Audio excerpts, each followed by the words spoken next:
Well, guys, as you know, I'm Shawnee, and I have the very lovely Elise Black with me. She is a realtor and also broker of the Heart of Austin Homes team here in Austin.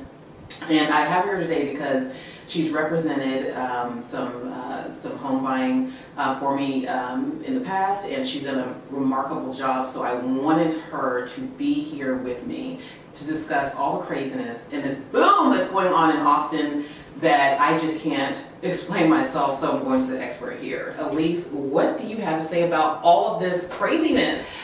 Well, first of all, thank you so much for having me. Of course. And there are actually 4 or 5 key factors that are influencing the current boom in Austin.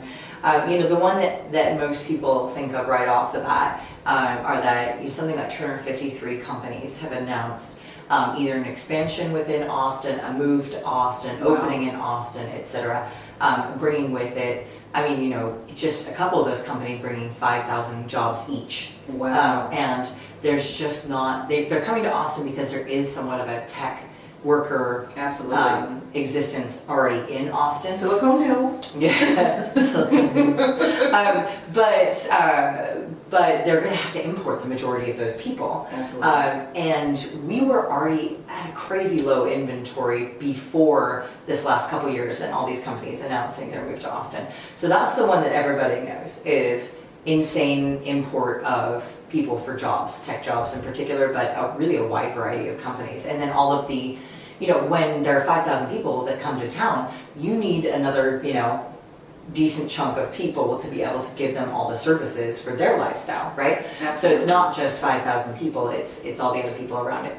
And I know that Tesla, from what I understand, just like you said, when they come, that also attracts other businesses as well. So it's just this domino effect of businesses just coming and just 100%. barraging the city. Yeah, absolutely. Yeah, and if you think about it, these businesses come into town, we need to give all the support services, and we already had one of the lowest unemployment rates, right? Yeah, Texas was very always. low. Austin was extremely low, even for Texas. Yes. And so it's not like we had a plethora of people to already start providing this. So right now, we're at a dearth of workers, and a lot of people are saying, I want to move to Austin. I really do want to move to Austin, but can I afford to move to Austin? Absolutely. Which brings us to our next question.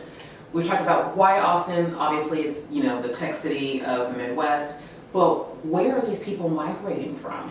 So there's definitely a large chunk, and the joke in Austin is that it's all Californians. Definitely a large chunk that's coming from the West Coast, a large chunk coming from the Northeast. There a lot of people, and this is yet another one of those 4 or 5 main causes of the kind of mecca to Austin.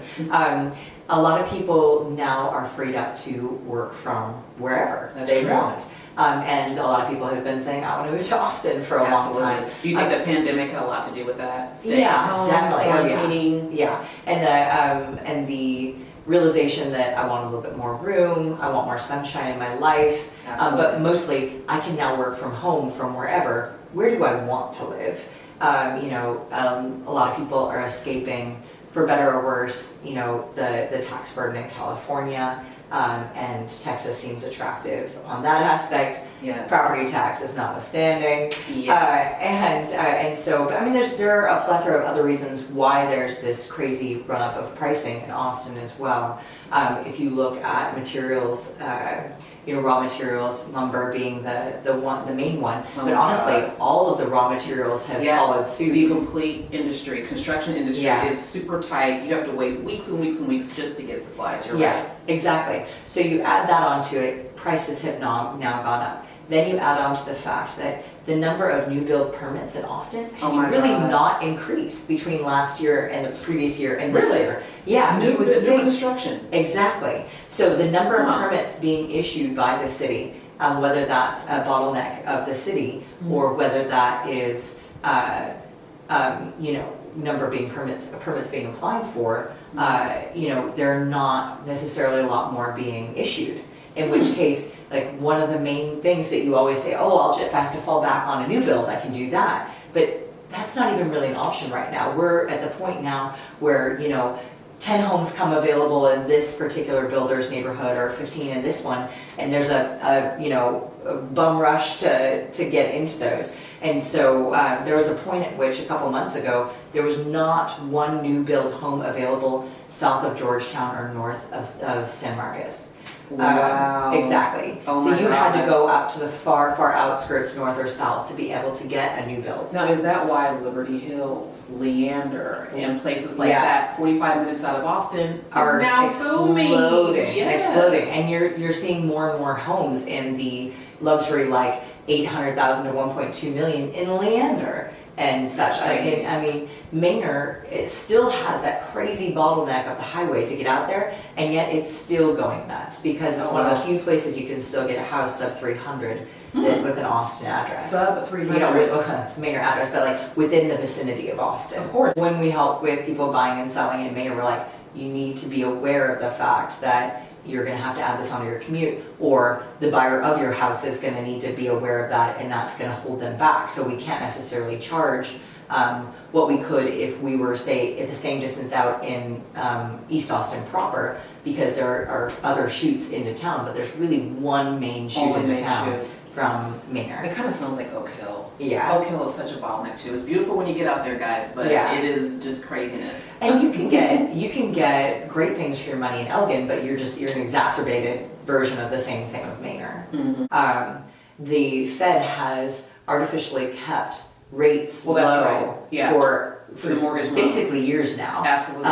For a wide variety of political and other reasons, and mostly because that was their lever to try and mitigate the value of money and the devaluation of money. And so at this point in time, they've kind of used it as far as they can, and they're going to have to start coming back up. But it's been held so low that one of the kind of quick rules of thumb that I use with clients a lot is every 1% that your rate goes up, you can buy about 10% less in house price to have your same mortgage payment.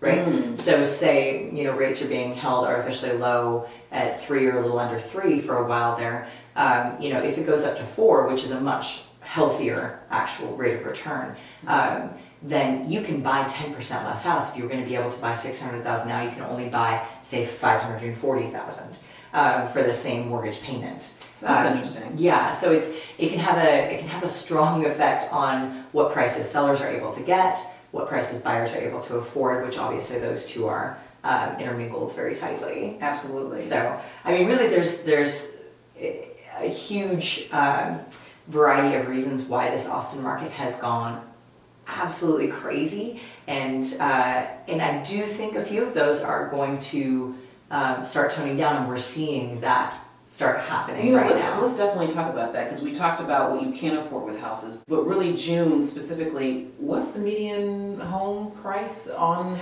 homes in Austin? Definitely. So we have been jumping up month by month, somewhere between $3,000 and $10,000 for the median home price in this last couple of months. What we saw was in January there was a huge explosion, and there were a couple months there where we were seeing 5 to 10% growth per month. Wow. Per month. That is insanity. And now we've slowed down to actually a more manageable growth, right? So, in June we're at 650,000 median home price, and now we're at $657,000 home median. Now, home is that price. typical for the summer to kind of slow down? Is March No. kind of really Like this that super should be time? still a pretty hot time, especially because the closings that are coming out now are ones that went under contract in June. And June is a prime selling month, right? But what we saw is, there was initially when the pandemic happened, in Austin, we weren't even allowed to show homes for several weeks. It was illegal. And then they kicked in and said,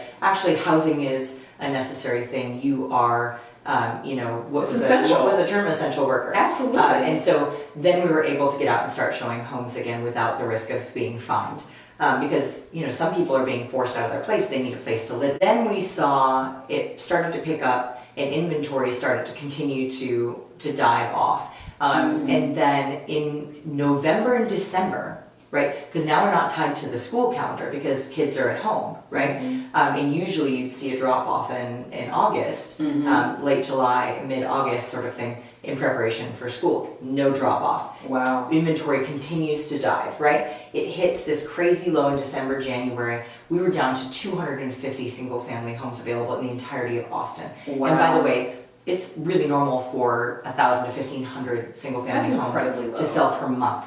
Yeah. So 250 is, I mean, it's basically scarce. The ones that nobody wants to buy Yeah. or that are just insanely overpriced. And so what we saw then was about the second week in January, prices started to go astronomical because there were so very few homes, and you were hearing about 30 to 90 offers on homes. And of course, what do prices have to do when there are 30 to 90 offers? And there are a lot of people moving in from more expensive markets. Absolutely. Right? Where you were expecting to have $200,000 to $300,000 in cash for your down payment, and now you're like, that's half a house. You know, I did some research on Zillow, and I was like, okay, so in the Bay Area, San Francisco, Los Angeles, what does the market really look like? And I mean, it's hard to find a house for under 500,000, $500,000. It's hard, like literally, it's pretty much a fixer-upper, right? Yeah. Or Yeah. it's like 800 square feet, Yeah. 1,000 square feet, like super small. Most of the houses are around $800,000. I mean, that's kind of like the meat and potatoes of the market. And an interesting rule of thumb is the kind of the most expensive markets in the United States, stuff like San Francisco and New York, you're going to be at about 8 times your median income, household income. 10 times. 8 to 10 is like high price in the United States. So, say your median income is $100,000, that means that your median home price is going to be $800,000 to $1 million, right? Mm-hmm. Austin has been at 5 to 6. Mm-hmm. And so when we say, oh, Austin's getting overpriced, you're like, actually, no, we have a little bit more to go before we get into, like a high price, like a higher priced market is 7 or 8 times, and then a high priced is 8 to 10 times. You look at cities in other countries actually, and you can get up to 10, 12 or more. So I mean, we're talking about places in New Zealand and things like that. That it doesn't necessarily, it wouldn't be necessarily the markets you would expect internationally, but because we have a lot of land, relatively in the United States, people are generally like, I don't like these prices, I move out to the outskirts, right? But in some parts of the world, that's a little bit less possible. Like the outskirts of Tokyo are still crazy. So in other words, if you look at that multiple, Austin still has a way to go, and we're starting to approach kind of the more expensive market, and that will kind of equal us out as far as tech workers, whether they want to move because they're freed up to work from wherever. All of the tech cities and all of the most attractive cities in the United States become one housing market in a way, because if you are able to work from wherever, you go for quality of life versus price instead of my income where I have to stay and work and the housing prices there. Are there any other cities outside of Austin that's behaving like Austin? Definitely. And actually even there are explosions happening in the larger cities in states that aren't as populous, because if you're looking at I can get a schwanky house in Indianapolis for $200,000. It starts sounding more and more attractive. Absolutely. And then you get kind of a revival and cultural explosion happening in those cities. So it's really fascinating. But Austin is actually one of the hottest. It really is. And so when people say there's no inventory across the country, so getting back to our list of reasons why Austin's exploding, there's actually low inventory across the entire country. Wow. We need to produce, as a nation, about 1 million new homes a year to keep up with demand. And we haven't hit that more than 1 year since the Great Recession. So it's not an Austin problem. This is a nationwide. This is a national problem. Wow. And Austin just happens to be an extra confluence of it because of so many companies moving in, and because it is a mecca for a lot of different cities. People wanting to get out of I did not realize that. Yeah. I had no idea. But I mean, you also have the aspect during the pandemic of everybody sitting at home and saying, like, I'm saving money that I would usually be using to go to movies, go out, go travel, go etc. I'm gonna use that for a down payment on a house. Mhm. And also, if I'm gonna be sitting in this thing all the time, I want it to be mine. Absolutely. And I wanna Let's redo it. Let's connect remodel to it. it. Yeah, let's Mhm. remodel, let's sell it, let's get the house that we actually want. Let's get a house that has a home office. Let's get a house that actually has a bedroom for each of our kids. Let's get a, you know, all the different things. Let's get a house with some land. That was a huge thing during the recession, is people saying, I want out of the city, I want out of this craziness. I want to move out to the country and have an Absolutely. acre or 2 or 7. Definitely. So. Absolutely. That makes a lot of sense. Now, what are the hottest zip codes, focusing back on Austin? Where are they? Where are the hottest zip codes? Definitely. So some of the ones that that have been really hot, and looking at the heat maps of growth per month, and over the last year, what you're looking at is a large chunk over 30% growth in median home price. 78749, which is you know, near Southwest Circle corridor. C, near Circle C and such. 78746, Okay. which is closer in southern Mopac sort of thing, Spyglass, that area. And then some places out east that have been undervalued are So- shooting up. When you say east, are you mean northeast or southeast or both? Both, but I'm actually thinking east, 78721 and such, 78741. And actually, I mean, one of the kind of hidden gems, or ones that is really exploding because it was really underpriced, is 78744 Lincoln Park. Oh. Everything down there was classically, I mean, there's a whole history to why East Austin was considered lower income, or was lower income, Absolutely. and why West Austin was not. You know, tied to the foundations and the desirability to build. You have views and such on the west side, but really you're building on stone, right? Homes in the east, or you're building on clay and such, and foundations are more of a concern. It's really just not as ideal for your initial building. But now that our engineering has gotten to be It's advanced. so much more advanced, you can build a solid Yeah. foundation on clay with very little concern, right? But you're seeing, as East Austin in the last 10 years came up into itself, like 78702, In a major way.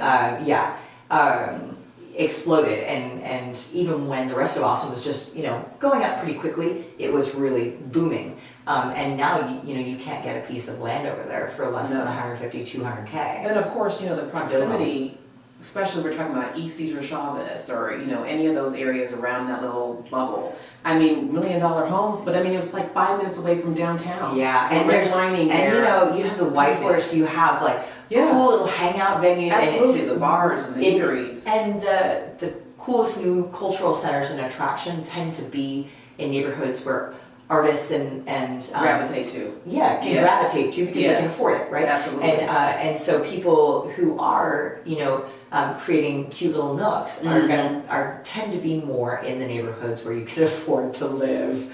And so you saw that explosion happen in East Austin. All the cuteness came up, the high rises and the expensive condos went up around it, and all the housing around that shot up to, you know, 700 to 1.2 million. And then, of course, that all had to move east, more east, and so 78721 is starting to explode. There's that little triangle that's up in between 290 and 183 and 35 up in the northeast. That exploded a couple years ago and is starting to do really, really well. And so it's actually, I just love the psychology and the sociological study to see how people migrate and how communities come into themselves and such. Oh, absolutely. It's really fascinating. You know, in South Austin, which is where we're located right now, it's known as being a very artsy, fartsy town. It actually reminds me, South Austin reminds me of Old Austin in a lot of ways. Yeah. It's kind of like one of those untouched hubs that's up and coming, especially close to like Ben White. Yeah. You're starting to see the craziness of 78704 spill spilling over in over. a major way. Yeah, definitely. I mean, we actually do a little bit of development, and homes that we expected to sell for $650, you know, sold for $800, and then a couple months later were worth $950. And that's south of Ben White? That is south of Ben White. Yikes. And so that is spilling over into 78745. You know, we just helped sell one in Cherry Creek that, you know, the year before I would have expected to go for maybe mid 600s, and it sold for 915. In Cherry In Creek, Cherry Creek, it sold in higher between Brody than and anything Westgate. else on the MLS ever in Cherry Creek by $200,000. I'm completely shocked. I have Yeah. no words for that. Yeah, That's insanity. it is insanity. That's nuts. So was the Sure. house located on a big lot? I mean, what was so? It was sort of an end lot. It had a pool and a nice Oh, new okay. fence. It had the mid-century modern feel to Oh, it. okay. I mean, and they had renovated a good amount. And it's a factor. And of course, you know, it was a California buyer coming in Of course. and such. But it's all of those factors playing exactly into this. Like, I can't build a brand new thing that I want. If I'm going to do an older home, I want to do a quirky, cute older home, mid-century modern.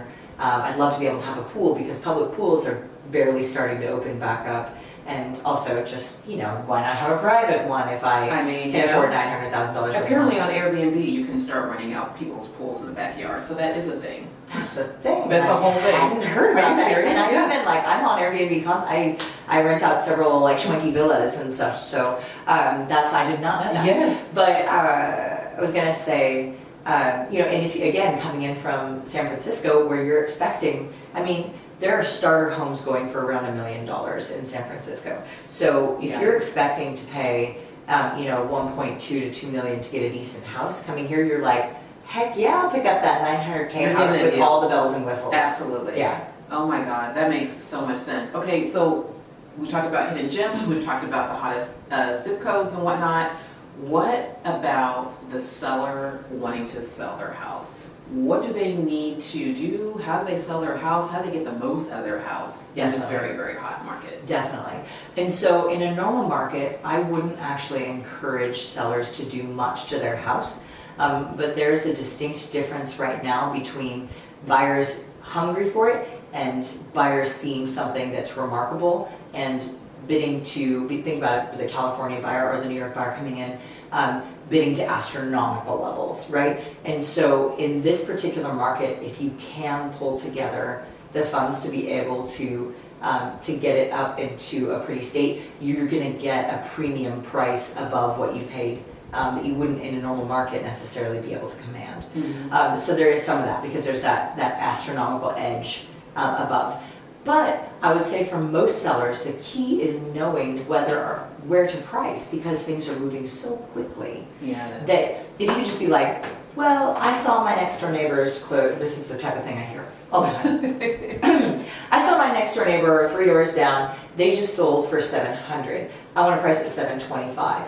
And it turns out there are actual, you know, maybe 3 or 4 main reasons why that person was able to sell for $700 and you pricing at $725 means you're going to sit in a market where people associate sitting with something's really wrong if you're sitting in this market It's true. sort of thing. And so that can cause you then to have to price decrease and then take a discount versus if you price it attractively, get a number of offers, now you're able to not only get bid up past that $725, but you're also able to get the other terms that you could possibly want. I mean, at this point in time, I'm sad to say it's pretty standard for a buyer to offer a full appraisal waiver, where they basically take on any risk that the bank is going to appraise it below price.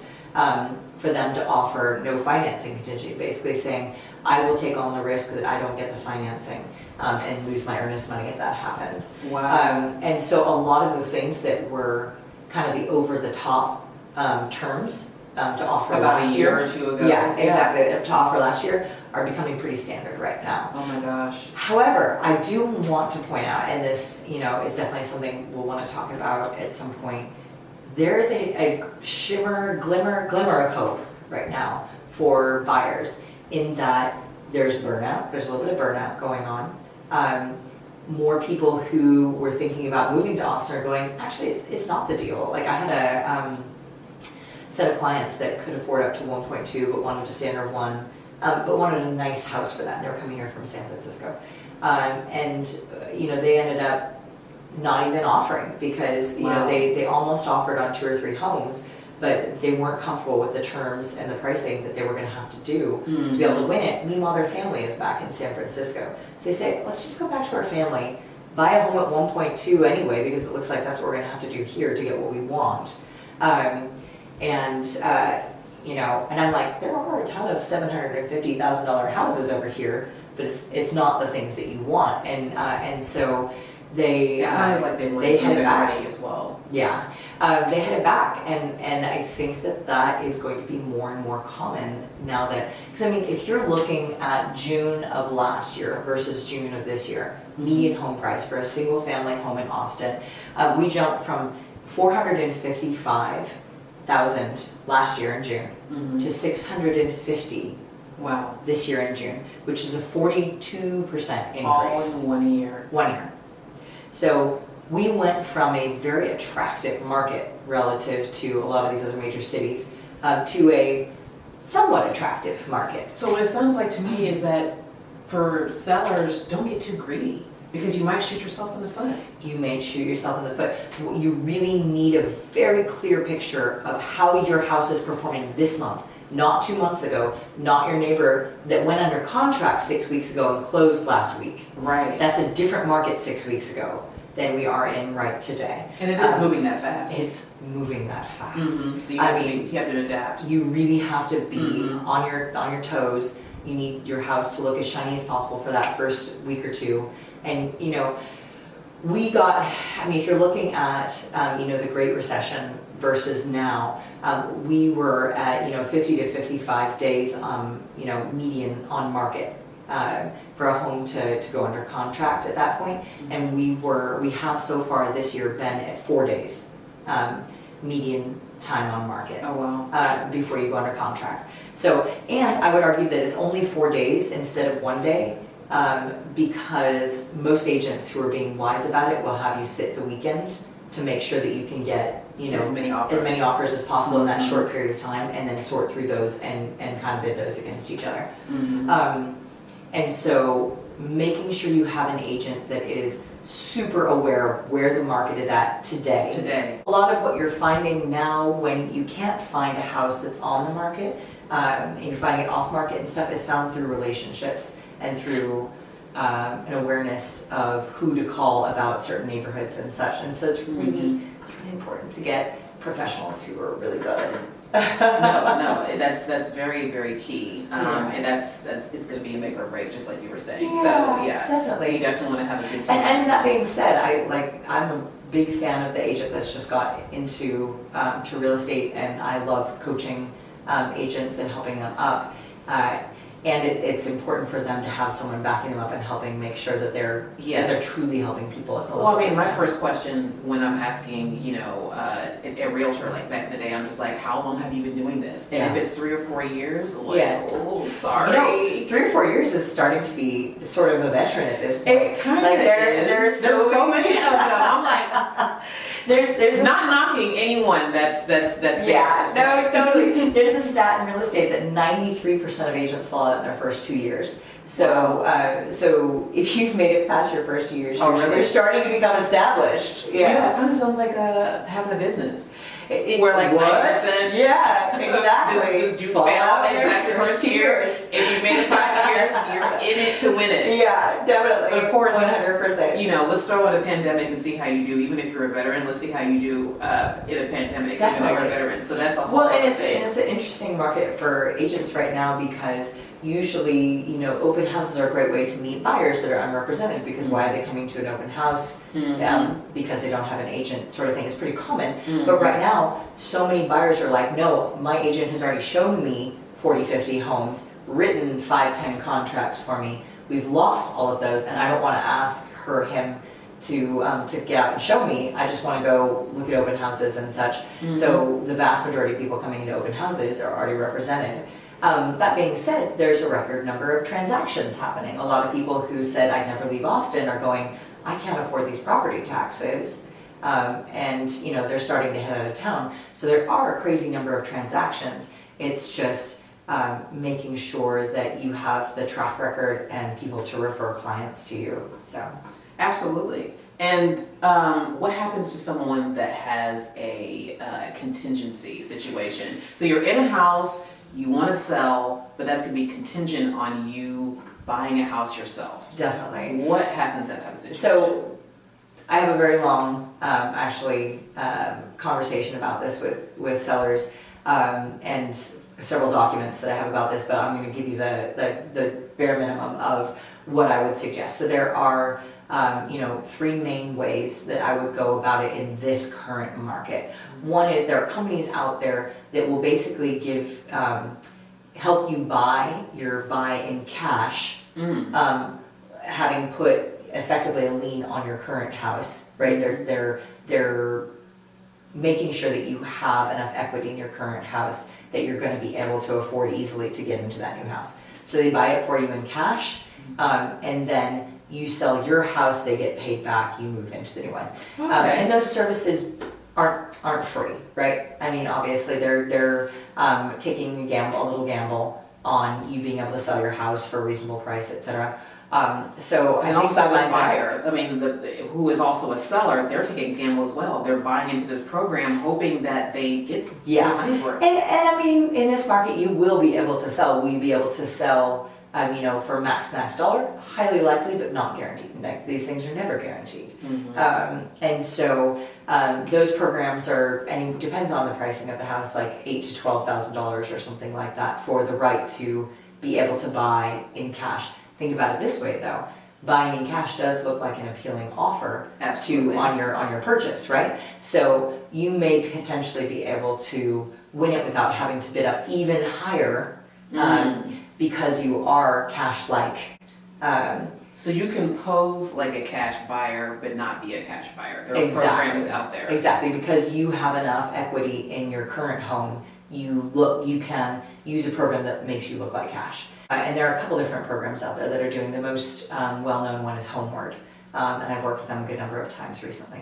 Another way to do it is if you can afford the payment on both homes, which some people can and some people can't, for sure, you can refinance the cash out of your current home or get a home equity line of credit to put down the down payment. And then you still attempt to get this one, your sell home under contract and have a lease back to stay in it so that you can bridge those two and get the money out of this one and put it into the purchase.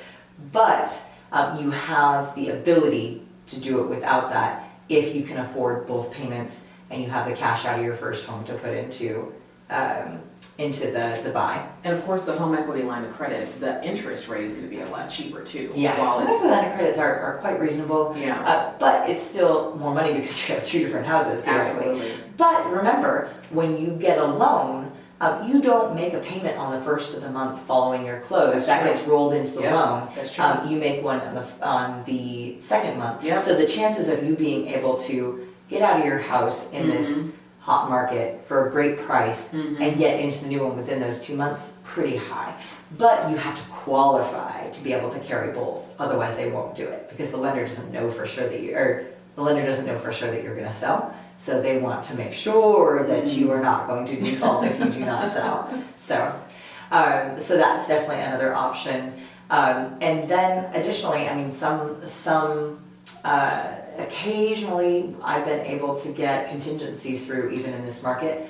I'm not going to say it's very common, but it does happen. And especially if you can make the case to the agent selling the home that they're purchasing, that this one is going to sell fast and for great money, then usually they're going to have more open ears, if you will, to hearing about the contingency.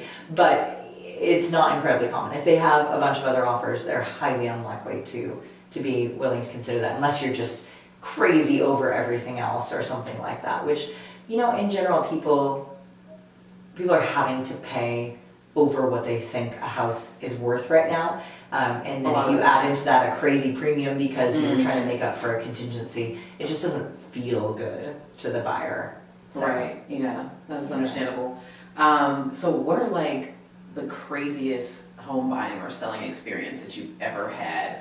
I don't know. It's mostly about people for me, where, a random buyer decides that they want to ask for they finally win it with 9 other offers, and then they decide they want to ask for $50,000 in repairs on a $250,000 house in this market. And you're sitting here going like, I just don't even understand how you think that's a thing that's going to happen right now.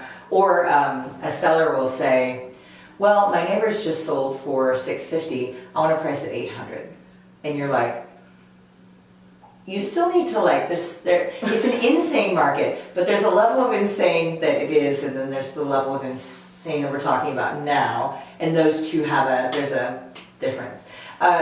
So Yeah. I have to say there's some out there. The attraction is that your house is $650, and then people say, wow, that's a price I can afford, and then it goes potentially up. bids up. Right. And even then, right now, when we're not seeing as many 15 to 90 offer situations, you really need to be a little bit more logical in your pricing. And I don't mean logical like you're not going to get great money, especially considering your equity if you purchased before this last 2 years. But I do mean logical in that you're not pricing $150,000 over anything that has sold in your neighborhood so far. Oh my God. If your house really is all that much better and the marketing is solid, it will get bid up that $150,000, and The market will dictate. Exactly. Not the seller. exactly. And I don't get to dictate it; the market gets to dictate it. Absolutely, definitely. So- And people need to keep that in mind. Yeah. Okay, so we've talked about the past, we've talked about how the fluctuation within the last, several weeks, I mean, it kind of is always changing, so never bank on what you saw, always bank on what's going on Current today. evidence, yes. Absolutely. Well, what do you foresee? And this is, I'm sure, a hot topic between, realtors and everyone in the industry. What's going to happen between now and the end of the year, especially when we're having all of these news buzz come out about the pandemic? There's a new strain, the Delta strain, and then there's some new strain in Australia. I forget what they call it, the Lamba or whatever strain. Yeah. What do you guys foresee with the upcoming market in the fall and, of course, beginning of 2022? Yeah, I honestly, as much as I'd like to see people be careful with health, I don't predict that COVID will have an impact whatsoever. I mean, think about it this way: as COVID numbers were absolutely exploding in the second half of 2020, that year, and the second half of 2020 and early 2021, the market was exploding more and more and more and more and more, right? What I'm hoping and praying and seeing evidence to support is that we're going to come down to a reasonable level of growth. That what we've seen in the last couple months of $3,000 to $10,000 total growth in median home price for the Austin area for single family homes, that becomes normal again. Instead of, again, the 5 to 10% per month we saw for the first quarter or first half-ish of the year. Outrageous jumps. Because it was a product of the frenzy, and it also fueled the frenzy. And so I'm hopeful that my Austinite friends are going to be able to get into a home. They're not going to get outbid over and over again. It might not be as much home as they were able to purchase last year. Absolutely. But they will be able to buy, and that it will be a matter of beating out the other 2 to 4 offers instead of the 15 to 30, 90 offers. I'm hopeful that we're going to be able to start dropping off things like appraisal waivers, financing contingency waivers, always doing the absolute shortest possible close, etc. That terms will return to still seller favored, but a little bit kinder to buyers. Absolutely. Because, for example, with an FHA loan, you cannot waive appraisal. And so you will just lose if waiving appraisal is a requirement. So you're not even in the race. Your application is just open. It's called FHA because it's a first-time home buyer program. And so we're basically saying if you're buying your first home and you need that program to be able to support that, to support the American dream of being able to own your own home and have your own space and your own sense of community and pride with that comes with that, you're just out of luck. And VA loans, like our veterans laid their lives down. One of the best benefits we give them is this quality loan at a good rate that they could At a put very zero good down. rate. Yeah, exactly. They could put 0% down on, and VA loans have VA appraisers, and VA appraisers take a long time, so you are looking at 5 to 6 weeks for a close time normally. And so those are just I getting didn't overlooked. realize that. But Yeah. they're strong candidates though. Yeah, I mean, And getting houses. yeah, definitely. And they can be, and I hate to see that hold them back. Absolutely. And so, I would like to see our FHA and our VA buyers be able to buy. I would like to see local Austinites be able to compete really well against Me too. people coming in from out of town. Absolutely. And I do think that there is some hope because due to a little bit of buyer burnout, of that coming back. And sellers they're still going to get a great deal. It's not like prices are going to go down. No. They're just going to grow at a reasonable rate is what I predict based off of where we're seeing those leading statistics at this point. Well, that makes a lot of sense. That Yeah. makes a lot of sense. Well, Elise, this has been absolutely Aw, amazing. thank you, Shani. I am so glad that you came here today and did this interview with me. I've learned a lot. I'm sure you guys have learned a lot as well. And if you guys want to know more, please get in touch with Elise Black. Again, she's a realtor and a broker here in Austin. She co-owns the business with her husband at the Heart of Austin Homes team. And we're so happy to help people with information whenever. They are. We're really just big fans of Genuine people. of helping other humans and where they want to go in life. So yeah. Aw, well, thank you again, Elise. Of course, thanks, Shani.